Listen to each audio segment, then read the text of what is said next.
Hello, everybody. Good afternoon, good morning, and good evening to everybody in EO Europe, and European Bridge Chapter. Thank you very much for joining me for this episode of Chat EBC, where we get to know some of the European Bridge Chapter members better.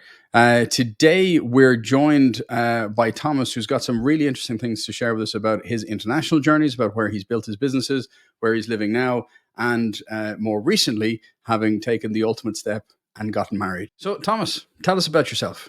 Okay, so hi, I'm Tomas Svoboda from the Czech Republic.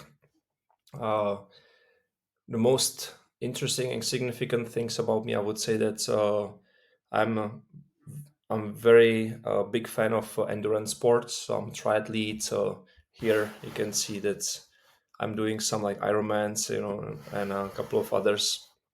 Just recently, I did Rockman in Norway. I love how casually you just say, "Oh yeah, I do some Iron Man and some other stuff." Like, yeah, it's like who doesn't these days? Well, it's not on purpose. Just like sit like here and always like show people like how cool things are. This is just sitting there. But yeah, so this is something what I love to do. Just recently, I did a Rockman in Norway, which was swim and run. So swimming in the fjords and running through the or on the rocks. So that one was pretty tough. But this is exactly why I'm doing this kind of stuff.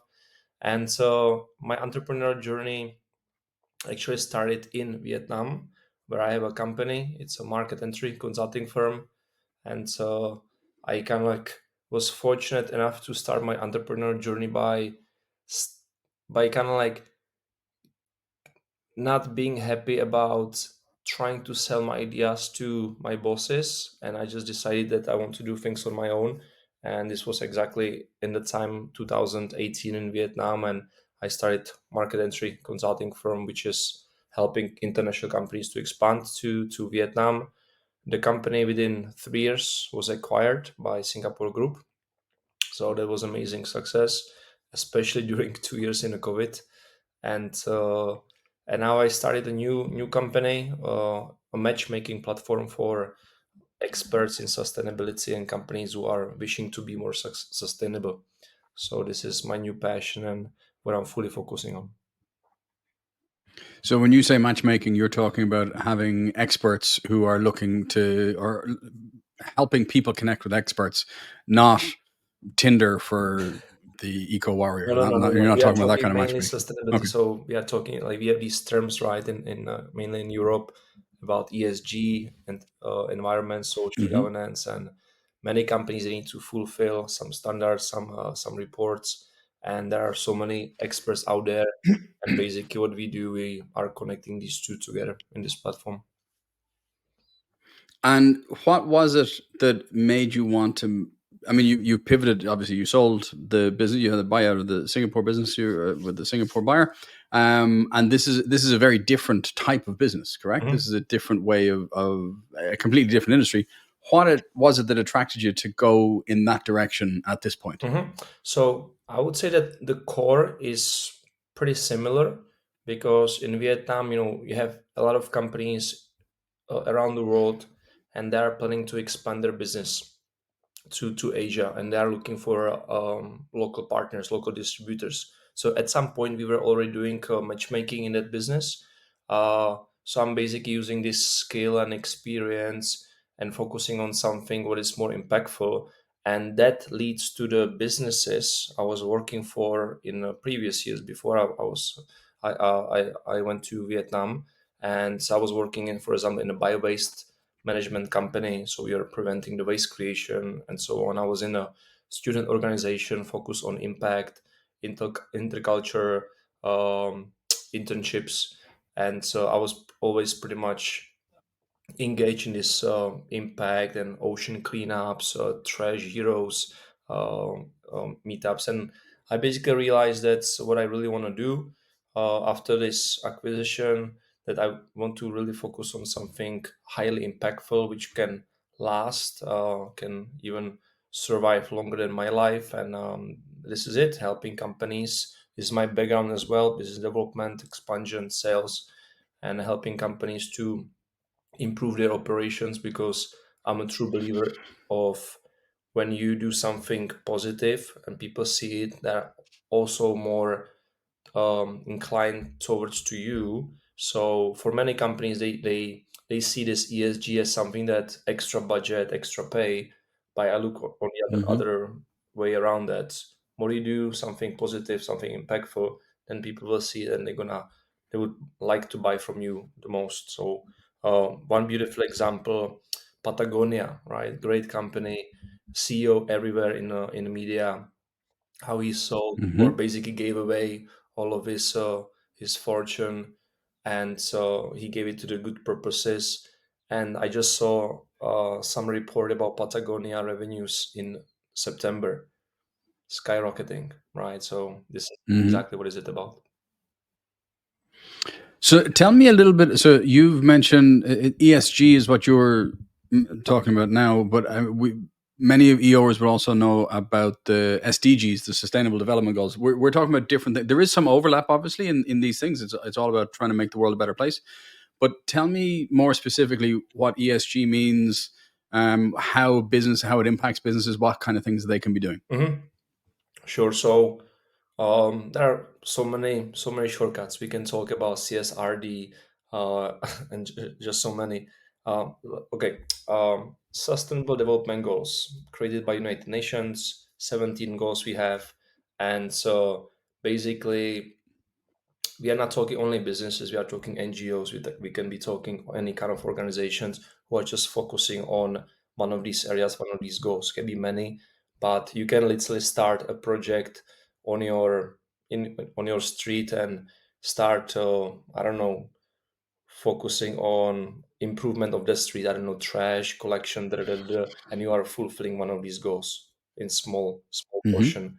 So that's more like a SDG. So United Nations basically gave us this great summary of, if we're gonna focus our energy intentions towards to these 17 goals, world will be a better place.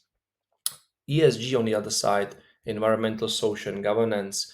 This is mainly focus on the companies where everybody's focused on make profit, obviously. But if you're gonna look at it from the perspective like what kind of products you are buying, or how you are manufacturing your product, what kind of materials are you using, is it from, I don't know, some responsible sourcing, for example, how Hmm. you are treating your employees, what kind of leadership and management you have in your company, and what kind of processes do you have. Is it well diverse, how many like ratio men and women you have in your company. This is all about this ESG, and then of course it breaks down to so many small things. And in our platform we are basically collaborating with hundreds of these experts around the world who are specialized in these little expertise Hmm. specialization or categories. And so where basically we are talking to companies who are interested in this but they don't know how to start, then we basically do the first analysis and we see where we can improve right away, what can be some long-term plan, long-term goal, and then we are collaborating with these experts to deliver. So it's a great win-win situation for everyone. So a company, for example, a company in Ireland might decide, actually, we want to do something about maybe our energy retention, like get our building better insulated, and we want to get maybe some kind of solar panels on the roof, but we also want to make sure that we have. You talked about diversity and inclusion, and like DEI is really popular, really hot topic in America. It feels like it's not as big a topic in Europe at the moment, but it's moving that way. So, am I correct then? I could go onto your website and I go, okay, I have two different things that I want to do. The likelihood is I might have accidentally chosen things that people have an awful lot of overlap on, but you would give me access to experts in solar panels and then a different expert in DEI, because then I can get all of that information in a easy to access place to be able to better my business and my environment. Exactly. And also it's by location. So we are collaborating with experts in Ireland, for example, and all over Europe. So regarding this, when you mentioned America and Europe, so um European Union released this mandatory steps towards ESG. So right now it's mainly focused on large companies, large organizations, and that starts in effect from next year, and then small and medium enterprises after 2026 or from 2026. So there is still lots of time. So I would say that as we have mostly SMEs, uh, who wants to do that are those who are mostly pioneers, or they really care about how the business looks like, and also their visibility, their media presence. And but for the large companies, it's something mandatory.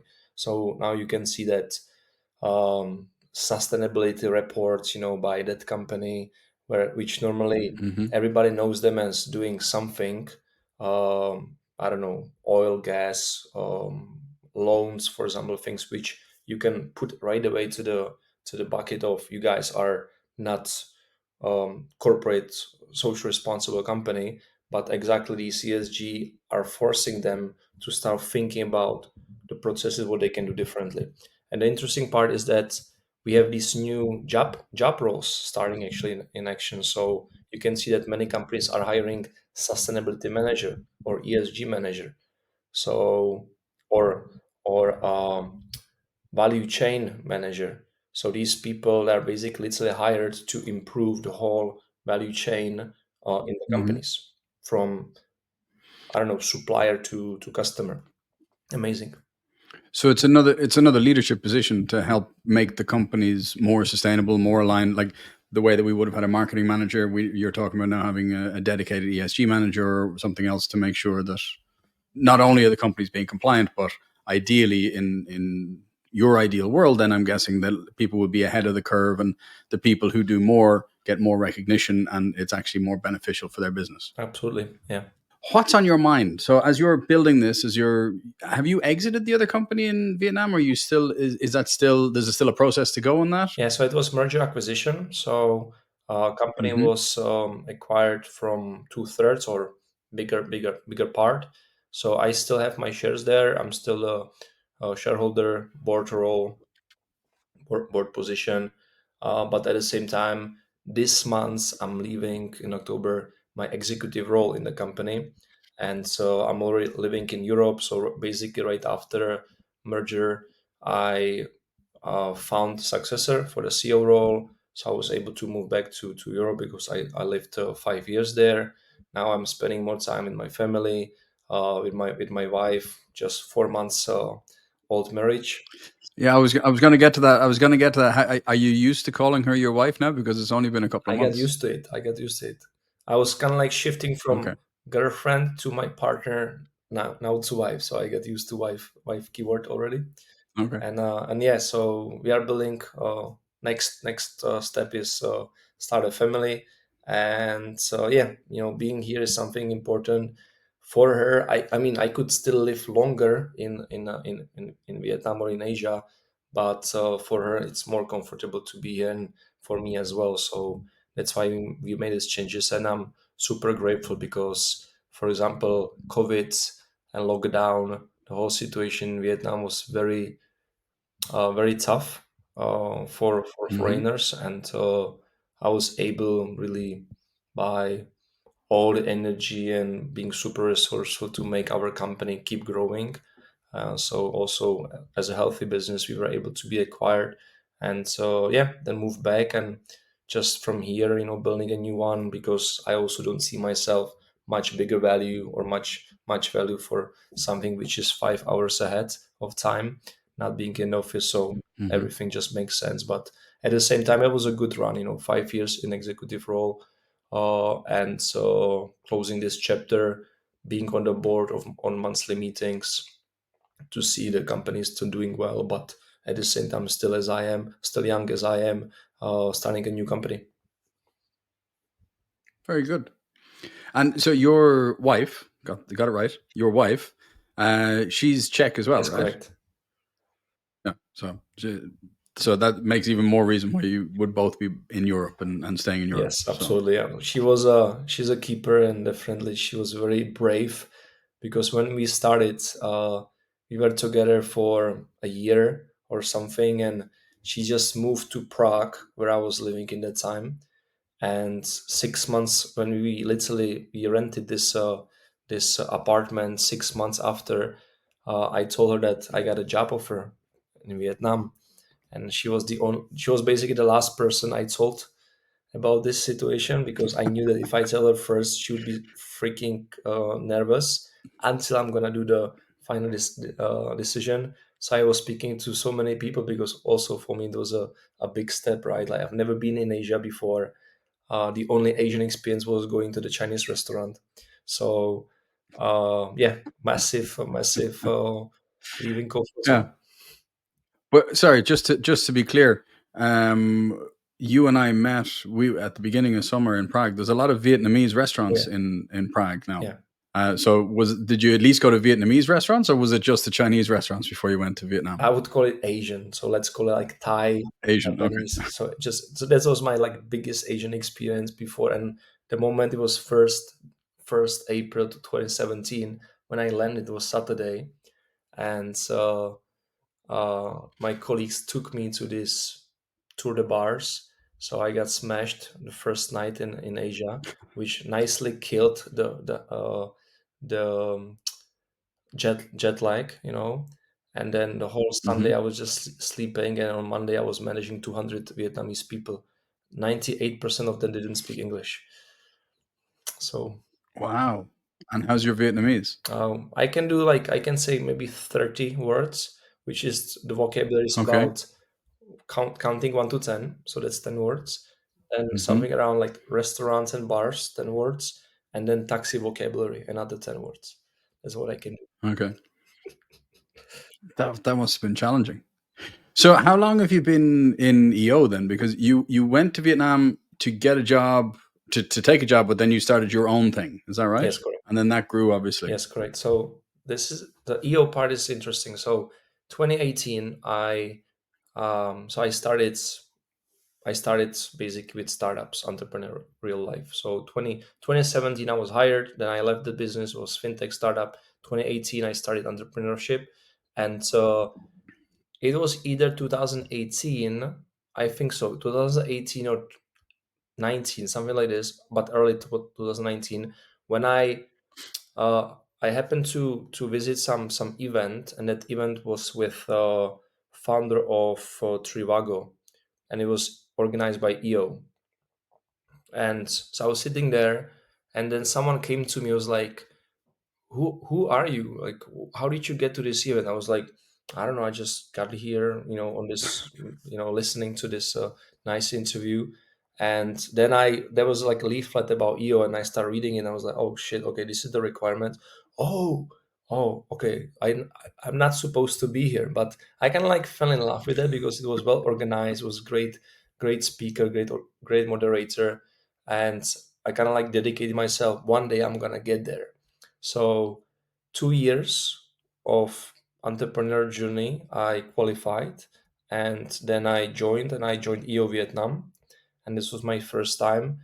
A little unfortunate because it was during the COVID period, so most of the time we were just on the camera like this. So I could not feel, the beginning of that forum in person. And then, yeah, shortly after I moved to Czech. So it was best decision to leave EO Vietnam after that 1 year, and I joined EBC. And what's been then? So you've been a member of EO for, 2 years. what did you say, 2021, 2020? Well, it's 2 years now. I'm just starting third year. Okay. So Yeah. well, first of all, so you're in EBC. You're obviously, we're having this chat because we're in the chapter together. We're in the European Bridge chapter. You don't have a chapter in Czech Republic, so the European Bridge chapter fills that kind of chapter element for you where you don't have one. But what do you think? So you've experienced the local chapter in Vietnam, and you've also experienced EBC. What do you think is special about EBC? Mhm. That's a good question. One thing what I really appreciate. Please say something. Not that nothing special about it. One thing what I see a big difference, and I really appreciate it, is that we have quarterly meetups, which are just dedicated time over a week for one time in 3 months. So this is something what I really like. What I had before, and I believe this is the standard of local chapters, is meeting on monthly basis, and so for me it was probably just too much. And so this is really what I like, but at the same time, the diversity. I cannot say that Vietnam was not diverse because mostly there were foreigners in that time. So we were like a lot of foreign members. Uh, but this is what I like a lot because yes, we have people from Argentina, USA, and South Africa, but they're still here with us in Europe as well. Hmm. So, what's been your favorite EBC moment so far? So, you've been at a handful of events, of retreats. You didn't go to one because you were getting married, which I think Oh, is I a went real there actually. uh, dis. You Oh no, you went just after the Yeah, marriage. so I missed only You one. just got married and then you went. Yeah, yeah. Yeah, I missed You only missed one, one. and it was because I was in Singapore. We had an annual meetup of Mm. heads of the group, so I missed Israel. Uh, but yeah, a week after my marriage, I flew. I went to Yeah, Berlin. I do remember that now. Yeah. So, what's been do you have a special favorite moment from EBC in the times that you've been there? It's difficult for me to say a special moment, but yeah, let's just it can be just a little obvious, but I really like the family style of this. So from the moment I joined the hugging culture, for example, I've been through that, so it was nothing strange strange for me. But yeah, like people are immediately engaging you, and you don't feel a stranger. So this is something what I really appreciate. That I mean, of course, like the first time I was in Albania, so I was still felt strange because I did not know anybody, and I was just about to get to know other people. But I can tell you that every single retreat is better and better, just because we are getting to Mm. know more and more people, right? And yeah, so definitely. I actually remember we weren't in Forum in Albania together, but we were. I remember at remember the party with the fire and the people dancing in the weird makeup and the outfits. And I remember getting to know you a little bit of that, and also looking out at this, going, "What have I signed up for?" Because Albania was my first one as well. Going, is this the norm? But that was a really cool one. Yeah. Yeah, I was really fortunate that as a student, I was in ISEC organization, that one. And ISEC is Hmm. similar, just you're just students. So I would say that EO is entrepreneurial version of ISEC. Yeah, but I mean, I think ISIC was a big party that they did a little bit of work in. I know a lot of people who've been in ISIC over the years, and there's a lot of partying in ISIC. Sure, yes, but then it's up to you because you meet in these conferences where, of course, there's a lot of party, but the whole day there are trainings, and personal development and many of these stuff, and then in the evenings parties. So through that, uh, but then always what matters is what you're gonna do after that conference, so after the party, right? And for example, in my local Hmm. committee, we were working really hard to be great members and achieve things, and that kind of like also kickstarted my career. Cool. Well, look, I now have five just random questions. I have a random question generator, so there's no thinking, there's no whatever. It's just what's the first thing that comes into your mind. Okay. So the first question on here is, if you had a time machine, would you go back in time or visit the future? Future. Why? I have to explain. Right. Yeah. Yeah. I mean, otherwise it's just a 50-50 answer. Okay, so, yeah, sure. So why not past? Because uh, we are here for some reason, things happened, and so the history has been made. But I'm interested in Hmm. how our life will look like. And for example, in my business in sustainability, how bad word up we can be, and I can Uh-huh. kind of like bring that. It's okay. You can swear on the. I'm Yeah, Irish. I'm how used to fucked up we swearing. can be, like what can happen, with everything. So I would Yeah. rather see the future than the past. Okay. Next question. If you could instantly master a musical instrument, which one would you choose? I would choose guitar. And I Uh-huh. tell you reason Do you why. play it? Do you do? So Yeah. I used to play piano. I'm left-handed, and Mm-hmm. all the guitars are right-handed. So Right-handed. yeah, Yeah. first time I bought a guitar, electric.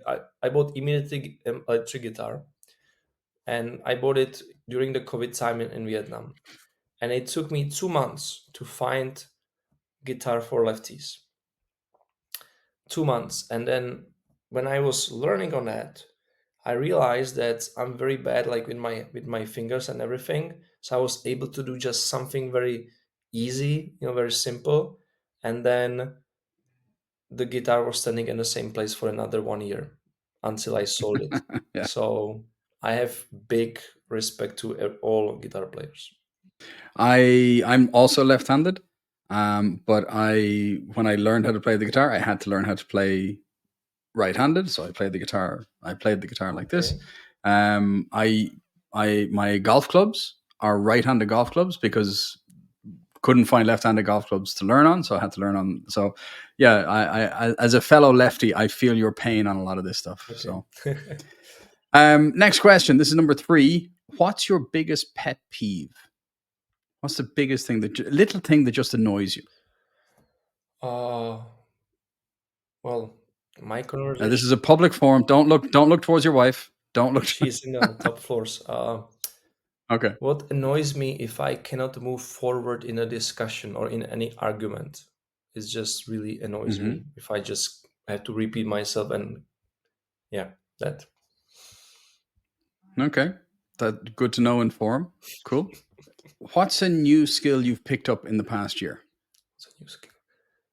Well, website development on a no-code platform. Uh, okay. This That I is mean that's building your platform right now. Yeah. exactly because I spent tens of $1,000s on web development um, by very bad developers, and I realized what's the best thing what I can always do, and why I was always getting with the results what I got is because I was focusing on myself, my skills, and having things under control, meaning me. So me and my co-founder, we were sitting at this table, and the whole weekend we were learning. So basically, 50% of the time we were learning on a no-code platform how to build a website. Second part of the time we build the website, and the website is where it is right now, just because we did what we did, and we could save Hmm. tens of $1,000s. So what I think is really interesting about this short story arc of yours, you started your EO journey by listening to Ralph Strongans, the founder of Trivago, right? That was the guy who was in Vietnam. Yes, yes, So Ralph, I met Ralph a few times. He's a fantastic guy. He actually built the first couple of versions of Trivago's website. He didn't know how to code, but he learned. He and the co-founders they cobbled it together in the early days exactly to do the same thing. To go, look, we need to build it the way we want to build it, and find the bits that go into it. Once we know what's working, then we can hand it over to someone else. very good. So I think that's a lovely bookend of those two stories. So the final quick fire question: what's your favorite way to unwind after a long day? Well, that's gonna sound funny, but I like to lay on the bed and just watch absolutely stupid, no-brain YouTube videos Hmm. and kill, And completely disconnect. yeah, and kill even like half an hour on these stupid shorts and Hmm. wondering how these people are making themselves happy to create such a content which I don't understand, and they are just doing for a number of views, but for me it's really like turn off. Thomas, thank you very, very much for your time today. We'll see you at the next retreat, which for us is Turkey in a couple of weeks' time. But this video might not be out before we see each other in Turkey. So hopefully we'll still get to connect and learn a bit more about each other and some of the other members. I hope so. So thank you very much. And congratulations again on your wedding. And I'll see you soon. Thank you, Stephen. Thank you very much for this great talk.